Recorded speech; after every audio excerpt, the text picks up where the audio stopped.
চলাইছে সুমি বৰা নামৰ এগৰাকী অভিনেত্ৰীয়ে, গতিকে এই সন্দৰ্ভত কি ক'ব? মুখ্যমন্ত্ৰী ডাঙৰীয়াই নিজে সকলোৰে চৰ্দাৰ, বাকীবিলাকত লাপিলোপা। মুখ্যমন্ত্ৰী আজি যি দুজনক আপোনাৰ আজি এৰেষ্ট কৰিছে তাতকৈ বেছি বেয়া কাম কৰিছে আমাৰ মুখ্যমন্ত্ৰী হিমন্ত বিশ্ব শৰ্মাই প্ৰত্যেকটো ক্ষেত্ৰত।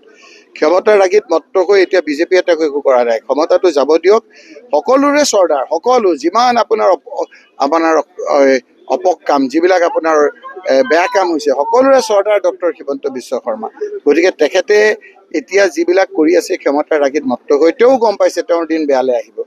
গতিকে এতিয়া তেওঁৰ বিৰুদ্ধে আমি কথাবিলাক নকৈ যদি আপোনালোকে বেলেগ ফালে মোৰ মনত লৈ যায়, মইতো তেওঁৰ কথা ক'ব বিচাৰিছোঁ। ক'ৰবাত দেখিছে হাতলোতে ধৰা পৰিল ৩,০০০ টকা খাই হাতখন দাঙি দিয়ে।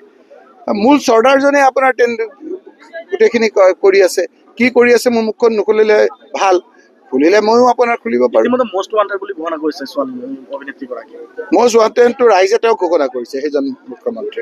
বিভিন্নজনে বিভিন্ন সময়ত সামগ্ৰী সমষ্টিত অংশগ্ৰহণ কৰি আছে। কেৱল ইয়াত এটা ভয় ভীতি খুৱাই তেওঁলোকে বিজেপি এটা অত্যাচাৰ কৰিব বিচাৰিছে। যিজনে ইয়াত উঠিছিল, যিজনে হাৰিলে, সেই লোকজনে আকৌ আহি এজন নিজেই আপোনাৰ হাৰিলে, নিজে উঠি জিকিব নোৱাৰিলে, বহু কোটি কোটি টকা খৰচ কৰিলে। যিসকলে তেওঁৰ পৰা পইচা লৈ পিছত ভোট দিব নোৱাৰিলে, টেটু চেপি পিছত আকৌ সেইসকলৰ পৰা পইচা লোৱা বুলি ইয়াত অভিযোগ হৈছে।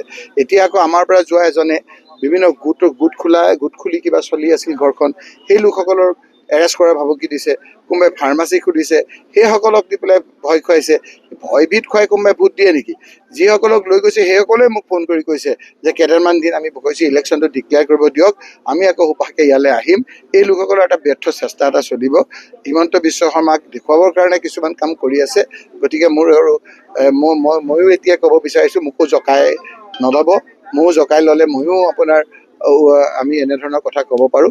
গতিকে ময়ো নিজকেও সংযম কৰি আছোঁ। কেতিয়াবা আমাৰ বান্ধ খুলি গ'লে তেতিয়াও আমি ৰাজনৈতিক যুদ্ধ আৰম্ভ কৰিম। এই যুদ্ধত আমি কিন্তু পৰাজয় নহওঁ। আমাৰ দলীয় প্ৰস্তুতি সভা AICCৰ সাধাৰণ সম্পাদক জিতেন্দ্ৰ সিং ডাঙৰীয়াই সকলো উপ নিৰ্বাচন থকা 5টা সমষ্টিতে এখন কমিটি কৰি দিছে। সেই কমিটিৰ সামগ্ৰী সমষ্টিত মোক কনভেনৰ কৰিছে বিতুপন শইকীয়া, আমাৰ নাছিৰ খান, নিপেন ঠাকুৰীয়া আৰু ৰেহানুদ্দিনক মেম্বাৰ কৰি দিছে। এইসকলক লগত লৈ আমি কেইবালানিও লানি সভা কৰিলোঁ। কেইদিনমানৰ আগত আমি বাজিয়া গাঁৱত কৰি বুথ কমিটি আমি শক্তিশালী কৰিলোঁ।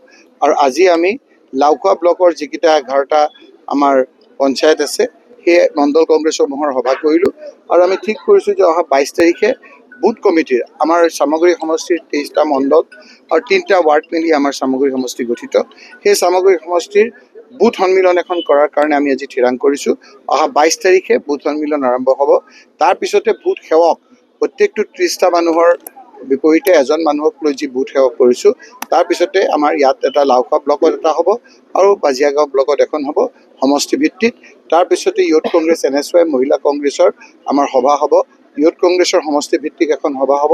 সেই সাংগঠনিক দিশটো শক্তিশালী কৰাৰ কাৰণে আমি আজি এই সভাখন অনুষ্ঠিত কৰিছোঁ। ইয়াত আজি মানুহে যোগদান কৰাৰ কথাত মই একো নকওঁ। তেখেতটো আৰু কেইবাবাৰো জিকিছে, মই 5বাৰকৈ জিকিছোঁ, এবাৰ সাংসদ হৈছোঁ, ভাৰতবৰ্ষৰ ভিতৰত ৰেকৰ্ড। গতিকে তেওঁৰ কথাত মই একো নকওঁ। তেওঁ টেষ্ট কৰিছে যে অহাবাৰ তেওঁ কলিয়াবৰত উঠিব নে বৰহমপুৰত উঠিব। যিজন গোস্বামীয়ে লাগি আছে অহাবাৰ যিজনৰ নাম ক'লে তেওঁ তাত উঠিব আৰু নহ'লে কলিয়াবৰত উঠিব। গতিকে তেওঁলোকৰ কথাবিলাক আমাৰ ল'ৰা আছে। তেওঁ যিটো কৈছে তেখেতৰ ভৱিষ্যতটো ভাল হওক, মই তাকে কামনা কৰিছোঁ। মই তেখেতৰ বিৰুদ্ধে একো কথা নকওঁ। একেদিন দেখিবলৈ পোৱা গৈছে যে আটাইতকৈ